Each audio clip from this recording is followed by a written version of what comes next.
Ako ay si Epitacia Armidilla Claridad, taga Lipa. Kami ay nanirahan dito sa isang lugar na binigay sa amin ng Diyos at isang napakagandang lugar.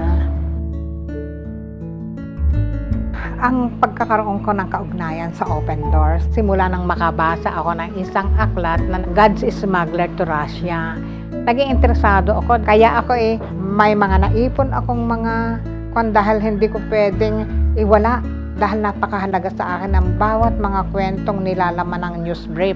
Maganda hindi sapagkat nape-persecute yung mga Kristiyano, kundi nakita ko na ito ay kailangan talaga ng pahigisan ng mga taong nakatira doon sa non-persecuted countries na sila ay maging involved kahit sa pananalangin man lamang. Ang pinaka-napakagandang pangyayari sa buhay ng isang Pilipino, tumira siya sa isang lugar na malaya siya nakapagbabasa ng Biblia. Lahat ng mga bagay na may kinalalaman sa kanyang pananampalataya, malaya niyang naisasagawa. Ako, hindi lahat pala na mga lugar ay nagkakaroon ng ganitong pribilehiyo.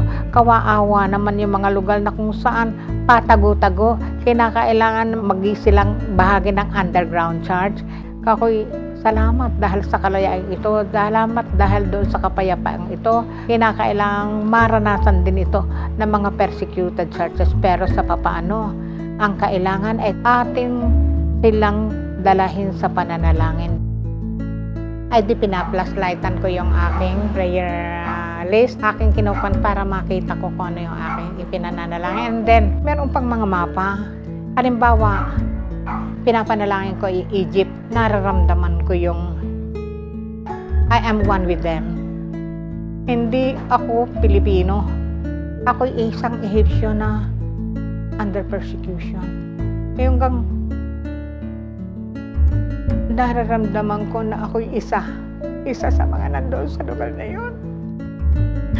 Nararamdaman ko yung hirap na dinaranas nila. Kumbaga sa nandoon, umihibig ako. Kumbaga sa halos mangiyak-ngiyak. Kaya napaka-halaga sa akin ng mapang ito. Wala akong pension. Nag-early retirement ako. Sasabihin ko wala na akong maggastos. Wala Pero ang Diyos ay hindi inalaw na gayon. Binigyan na ako ng mangungupahan doon sa bahay para yun ay magamit ko sa pang-araw-araw. Ito ay once sa loob ng isang buwan lang ako tumatanggap.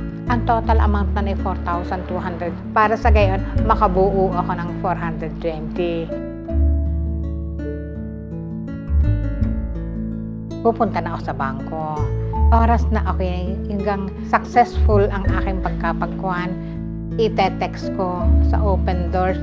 Nagpadala ako, wag na akong dalhan ng OR. Bakit? Sabihin natin reduction naman ng kagastusan para sa Open Doors. Para kahit na sabihin natin GG centimos, medyo makatulong ako sa pagbabawas ng gastos. Ang akin lamang, bakit ako nagbibigay pa ng notification na meron akong pinadala to encourage na yung mga staff na merong nagpapadala pa rin kahit gagayong amount. Makita nila na sinusuportahan yung persecuted church.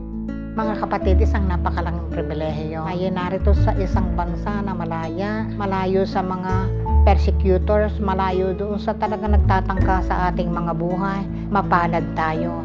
Pero alalahanin natin na sa kabila ng kapalarang ating tinatamasang ito, ating alalahanin yung ating mga katulad nating mananampalataya natatago sa mga forest para lamang takasan yung kanilang mga persecutors.